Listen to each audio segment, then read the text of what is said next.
Ronaldo Messi भन्छौँ अनि Messi र रोनाल्डो छापेको तपाईँको टी सर्ट कत्रो सगौरव है, आमा बाउलाई झिजो गरी भए पनि त्यो टी सर्ट लगाएर जान्छौँ त खेल्नु जाँदैन हाम्रो विद्यार्थी। हो त। तर हाम्रो देशमा चाहिँ मेस्सी र रोनाल्डो हामीले बनाउनु के अरे समय दिउँ त विद्यार्थीलाई होइन। 6 दिन पढ, 1 दिन मात्रै छुट्टी हुन्छ स्याटरडे, त्यो दिन तेरो लुगा पनि धो होइन, अनि त्यहाँनिर दिएको त्यो होमवर्क पनि गर भनिसकेपछि उसले 5 मिनट फुटबल खेलेर मेस्सी र रोनाल्डो बन्छ? पटक्कै बन्दैन होइन।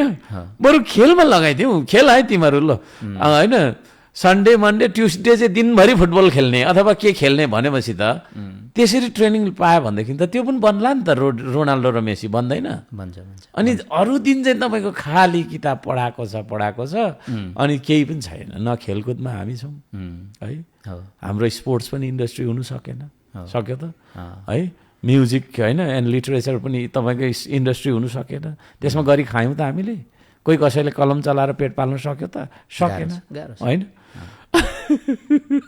त्यसले गर्दाखेरि चाहिँ रेस्ट अफ द तपाईँको चाहिँ डेज 4 डेज चाहिँ हामीले विद्यार्थीलाई होइन कला सङ्गीत खेलकुद होइन उत्पादन निर्माण आविष्कार के हो, श्रमदान, माटो छुने काम यस्तोमा लगाउनुपर्छ भन्ने हाम्रो चाहिँ अवधारणा हो। र हाम्रो पार्टीले ल्याउन चाहेको सबैभन्दा ठुलो क्रान्ति चाहिँ होइन यही एउटा क्रान्ति हो, यहीँबाट सुरु गर्नुपर्छ।